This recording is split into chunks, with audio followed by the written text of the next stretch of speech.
रविवार की देर रात को समाजवादी पार्टी सुप्रीमो और यूपी के पूर्व सीएम अखिलेश यादव विदेश से लौट आए।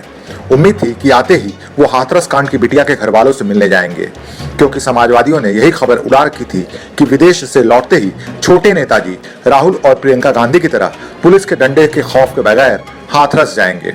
लेकिन आते ही टीम अखिलेश की ओर से तर्क दिया गया कि चूंकि हाईकोर्ट में मामला होने की वजह से पीड़ित का परिवार राजधानी लखनऊ में है, इसलिए वहां जाने का कोई तुक नहीं है।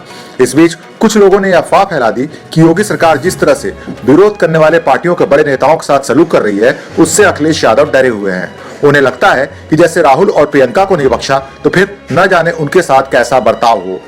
वो प्रदेश अध्यक्ष अजय कुमार लल्लू की भी हालत देख रहे हैं।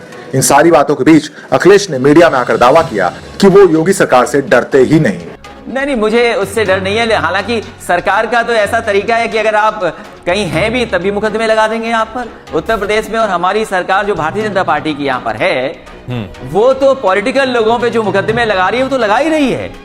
लेकिन सोचो बीमारी से कितना डरा दिया है। पूरे देश में इतने केसेस कहीं नहीं लगे होंगे कोविड-19 को लेकर के जितने उत्तर प्रदेश में लगे हैं। अब पता नहीं उनको कौन से मुकदमे लगा दिए कांग्रेस को। उपचुनाव के समय अगर अखिलेश यादव मीडिया के सामने हो तो फिर भला राजनीति और गठबंधन की चर्चा क्यों न हो। इन दिनों उनके और उनके प्रस्ताव वाले चाचा शिवपाल सिंह यादव को लेकर कानाफूसियों का दौर गर्म है, क्योंकि समाजवादी पार्टी में शामिल होने या विलय से साफ इनकार करने वाले शिवपाल सिंह यादव ने उपचुनाव में 2 सीटों पर अपने उम्मीदवार उतारकर अखिलेश को इशारे में समझा दिया है कि उन्हें हल्के में लेने की भारी भूल ना करे।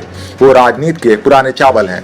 वो साल 2022 में अखिलेश यादव का बना बनाया खेल बना भी सकते हैं तो बिगाड़ भी सकते हैं। मैंने पार्टी बना ली, वो स्थिति निकल गई। मैंने पहले बहुत प्रयास किया कि एक साथ ही रहे, सब लोग एक साथ रहें, लेकिन मजबूरी में फिर पार्टी बनाना पड़ी।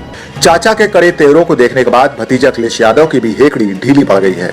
पहले वो ये कहकर लगभग अपने चच्चा पर एहसान जताते थे कि केवल एक सीट पर प्रसपा के खिलाफ समाजवादी पार्टी उम्मीदवार नहीं देगी, और वो सीट है जसवंत नगर, जहां से शिवपाल सिंह यादव जीत कर आते हैं।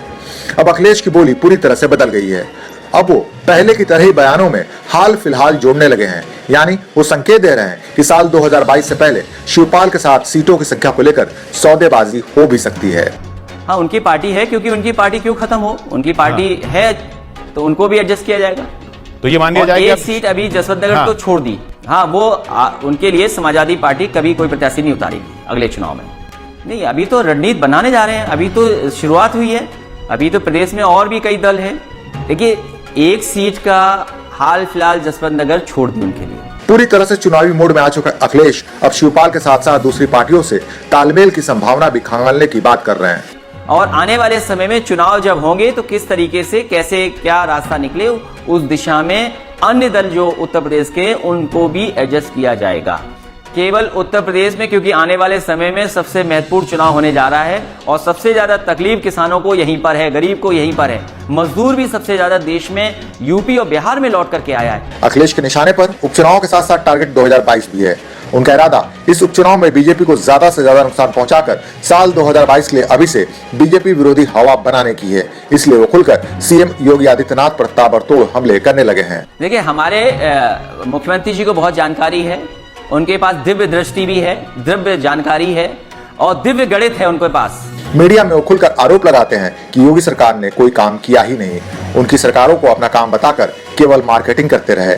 अखिलेश की नजर में सीएम ने बस एक ही अच्छा काम किया है और वो भी उन्हीं की देन है। केवल एक अच्छा काम किया है, वो लोक भवन जो समाजवादी सरकार में बनवाया था उसी में बैठ रहे हैं। सबसे अच्छा काम कर रहे हैं वो। अखिलेश का आरोप है कि योगी सरकार हर फ्रंट पर फेल हुई है, चाहे रोजगार का मसला हो या किसानों की कर्ज माफी का, यहाँ तक कि योगी सरकार कोरोना मैनेजमेंट में भी फेल हुई है।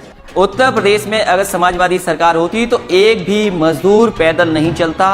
सरकार पूरा का पूरा इंतजाम करती और उन्हें घर सुरक्षित पहुंचाती। अखिलेश अभी से कुछ इस तरह के फिजा बनाने में लगे हैं कि मानो उनकी सरकार बननी पक्की है।